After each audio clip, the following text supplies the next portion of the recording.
Do it. Do it! Do it. Do it. Do it. Push it!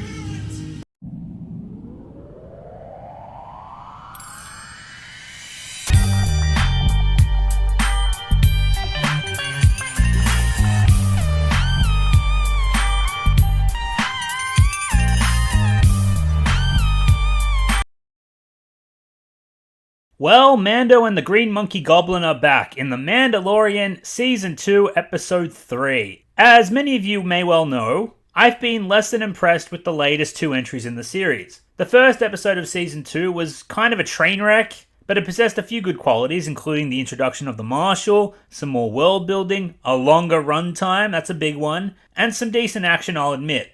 The second episode was completely and utterly pointless, with some good direction and some okay humor.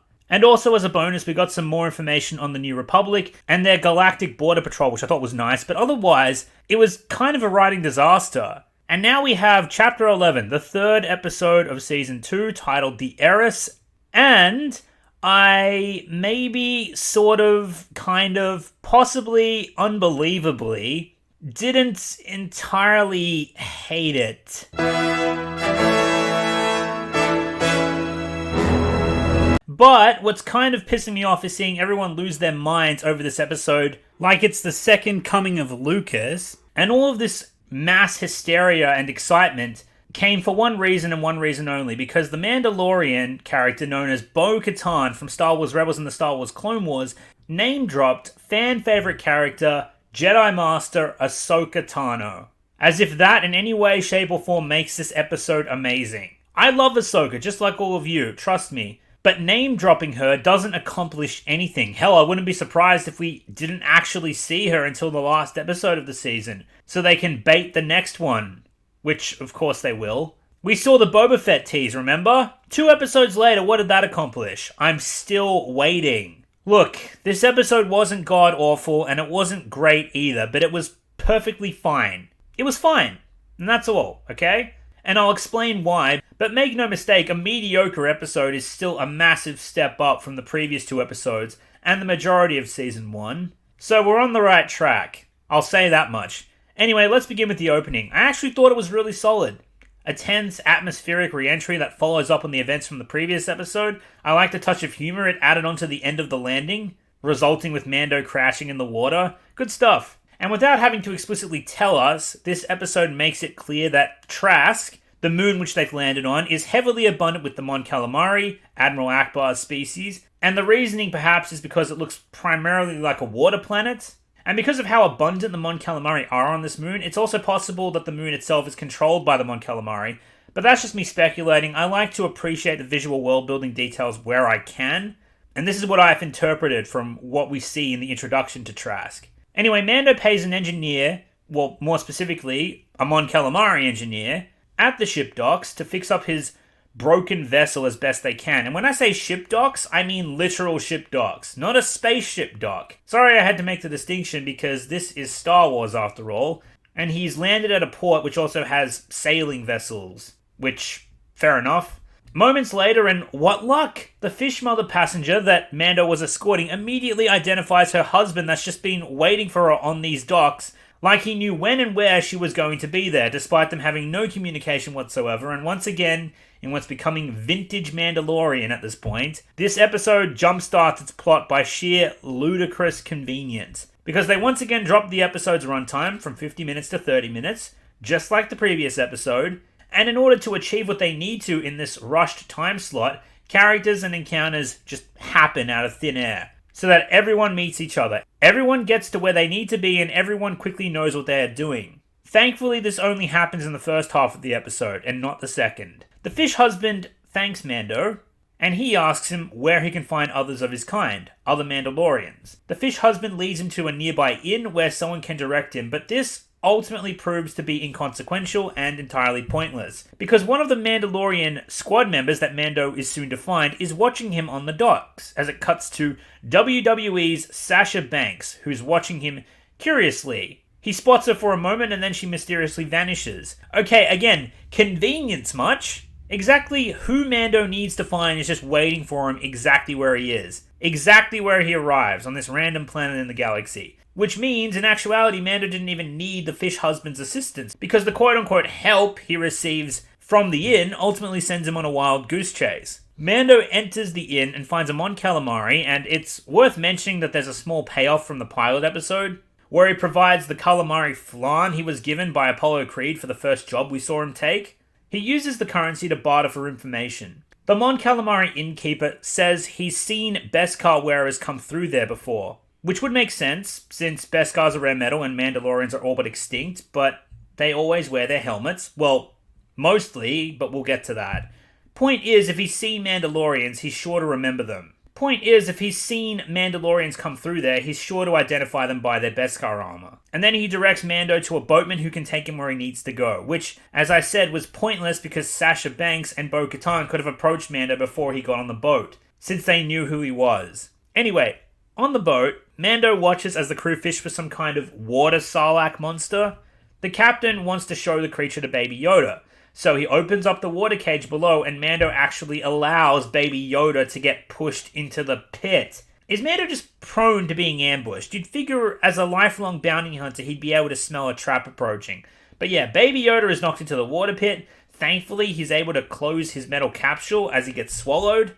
And as a result of this, he isn't immediately killed. Mando jumps in to try and save the creature, and he is locked in the water cage by the boatmen who apparently want the Beskar from Mando's corpse. Again, you'd figure Mando would be used to this by now. People trying to take advantage from him to scavenge his body and take his armor or his weapons or his valuables. Has a life of bounty hunting taught him nothing? Can we please have one episode, just one, where Mando isn't an idiot, please? But all of a sudden, a blue Mandalorian and her squad mates arrive on the ship via their jetpacks, and an action sequence breaks out that was honestly pretty fun to watch. After freeing Mando and saving Baby Yoda, the leader takes off her helmet and reveals herself to be Bo-Katan from Star Wars Rebels and the Star Wars Clone Wars. Mando is shocked. In his eyes, this is a severe break of the Mandalorian custom.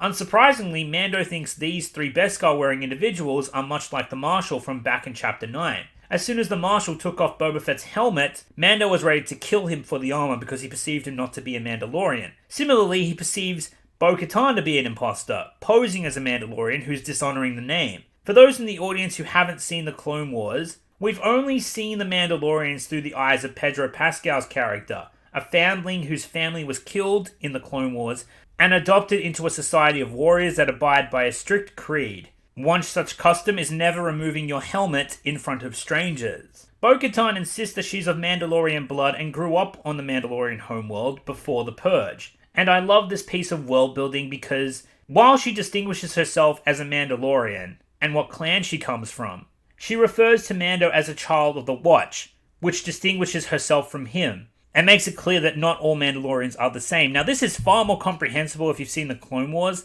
except they are more specifically called the Death Watch. However, I still think this scene does a decent job of explaining while showing us even more visual details without dialogue. However, what did confuse me is that Bo-Katan wouldn't refer to them as the Death Watch, since by all accounts I've heard, she in fact actually was a part of them at one point. Either she refers to them as the Watch because it's a more casual reference for her personally, since she was once a part of their group.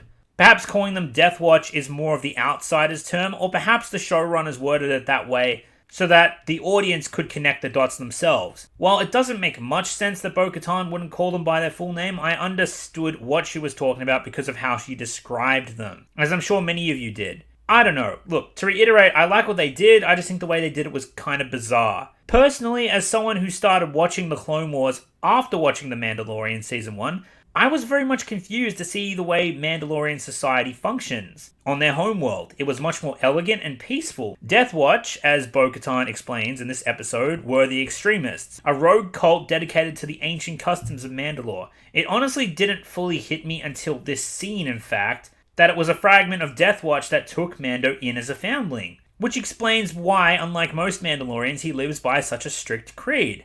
This scene also illustrates very well, mind you, the level of indoctrination he's had by the Death Watch since they took him in as a child. Mando is astonished that any other Mandalorian would dare break these customs so casually.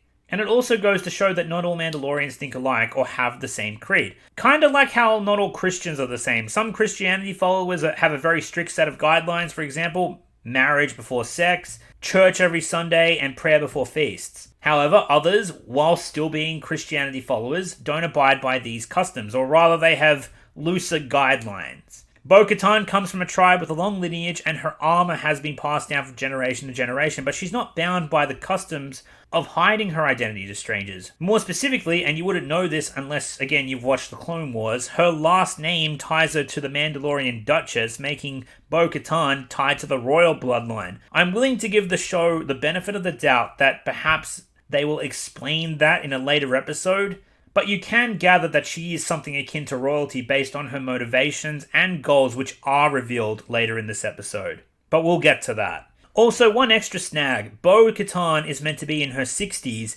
and this actress looks to be in her late 30s, early 40s, which is a huge continuity error.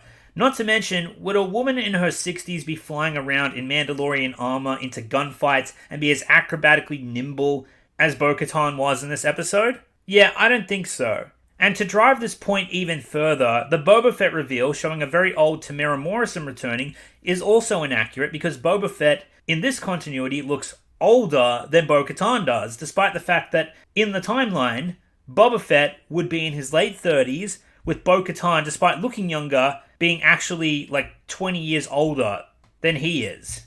Anyway, Mando decides to fly away and leave his rescuers behind because he still distrusts them immensely. Like I said, this scene drives home just how indoctrinated he has become by the cult that raised him. He leaves the ship, while Bo-Katan and her company destroy the evidence of their crimes by blowing the ship sky high. Now, what happens next doesn't really make much sense, but for some reason, late at night, Mando is, again, doing something incredibly stupid, just wandering aimlessly at night with Baby Yoda in plain sight. He is confronted by the kin of his attacker, who somehow knows his brother is dead, and I'm willing to give the show the benefit of the doubt and just say his brother knew by seeing the exploding ship off in the distance. Anyway, somehow he finds Mando, and he hasn't alerted the Mon Calamari authorities. Not a big deal if he's simply after some vigilante justice, but he tells Mando that he and his men are going to kill Baby Yoda, and predictably, Bo-Katan's party shows up and saves Mando yet again before taking him for a drink and propositioning him for his service in exchange for information about the Jedi. Bo-Katan tells Mando why her group is in Trask, and this part kind of confused me, so I'm just going to let it play. Trask is a black market port. They're staging weapons that have been bought and sold with the plunders of our planet. We're seizing those weapons and using them to retake our homeworld. What does she mean exactly by this? Staging weapons that have been bought and sold with the plunders of Mandalore.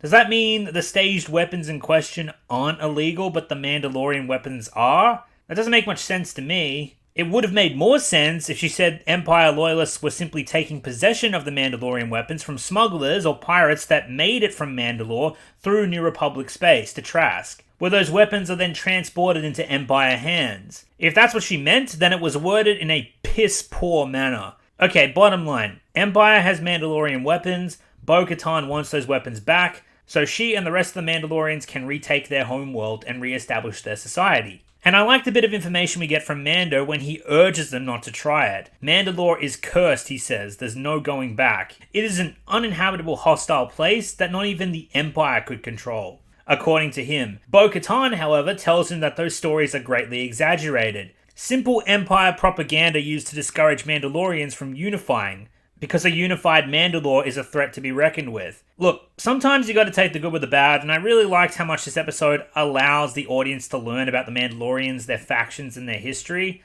I certainly hope we get more of it in the future. Anyway, Bo-Katan then walks Mando through their plan to heist the weapons. The Empire is on high alert while their transport ship is docked. Once they're in the air, on the ascension path out of the atmosphere, that's when they will be more vulnerable and that's when they will strike. It's kind of weird that spaceships need to get a minimum safe distance from the spaceport and follow a trajected flight path before ascending out of the atmosphere, but okay. To be fair, it is a massive vessel, and in the prequels and original trilogy, we didn't see much more than one-man fighters ascend into the atmosphere, with the exception of Trade Federation starships in Attack of the Clones. But to be fair again, they were already in the middle of nowhere. Anyway, Mando does the logical thing and asks how much resistance will they encounter. And then they tell him it should be no more than one full squad of troopers.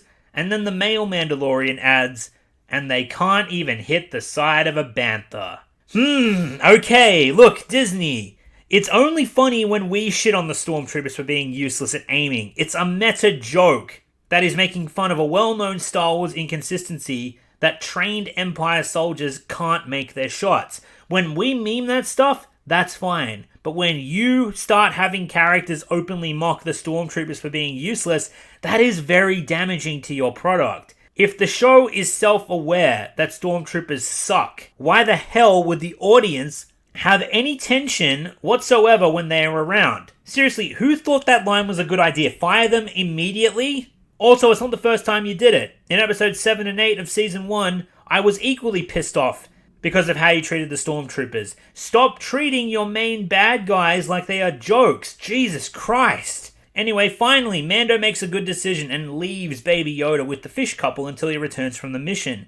Yay, logical thinking by the protagonist. Can we get more of that, please? I want to see it. The assault on the Empire ship was very entertaining. It played out much like one would expect from entering the second half of a supremacy match in Star Wars Battlefront 2.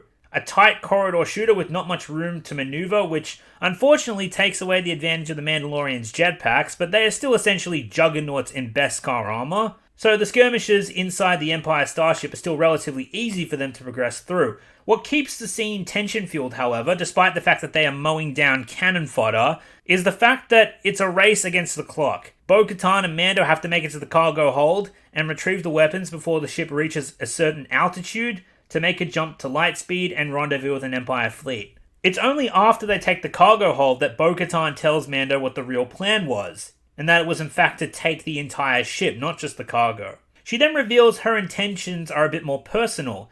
She's not just trying to restore Mandalore's society, she wants to rule it as its leader. And she's also there to retrieve a family heirloom. That's revealed a bit soon after.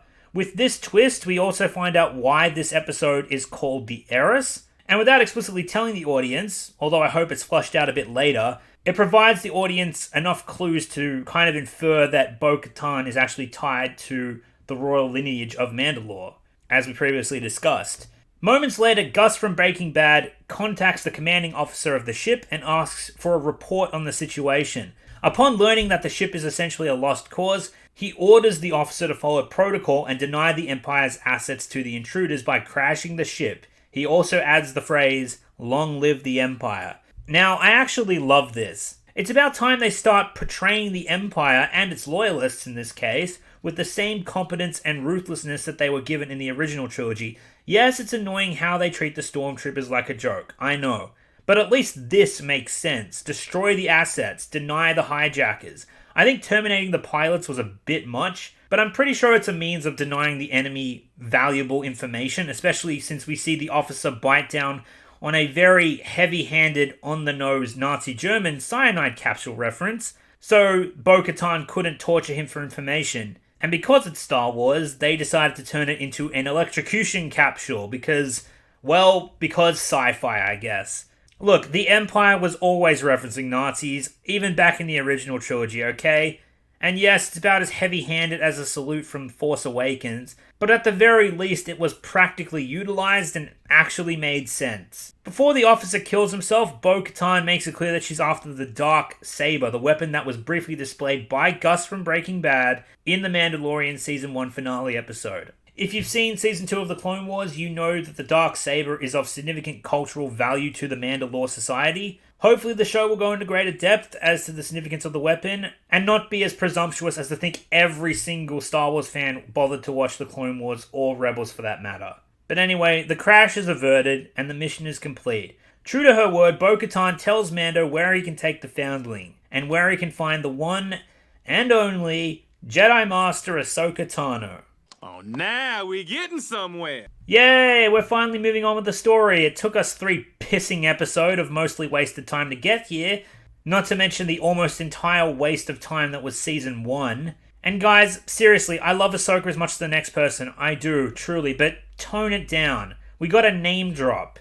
A name drop. that was teased by the Season 2 leaks months ago. We all knew it was heading in this direction, but it took them 11 whole episodes to get there. And much like the Boba Fett reveal, I wouldn't be surprised if they decided to make us wait. Probably till the last episode for there to be an actual payoff to this. While they bogged down the show with 3 more filler episodes of meaningless crap, I know I'm being pessimistic, and yeah, that's a bold prediction on my part, but at this point, can you blame me? Given what we've seen in the past. But anyway, what I'm trying to say is just temper your expectations, please. And lastly, Mando retrieves Baby Yoda from the fish couple, says his farewells, and makes his way to Ahsoka's destination. And then the episode is over. Again, not a terrible episode, and not oh my god, what a totally fantabulous fucking episode either. It was okay. It was perfectly adequate. It has its moments of bad, but it also had considerable amounts of good. But nothing really great or outstanding. Again, I think this was certainly an improvement over the last 2 episodes. As much as you guys think I want the show to be bad, I don't. I'm actually looking forward to the next episode. I just hope it's longer, has more story to tell, and actually makes more sense. I'm just tampering my expectations, as should you. But do what you want, I suppose. And yeah, guys, that's my review of Mandalorian Season 2, Episode 3. Thanks for watching. Let me know your thoughts in the comments below. If you have time, consider staying for the outro. Firstly, I want to give a shout out to all of my patrons and YouTube members for all of your contributions to the channel. I greatly appreciate the generosity and your support. If you'd like to become a patron or a channel member, the link to Patreon is in the description, or you can just press the join button and become a channel member that way. Any and all contributions are very much appreciated.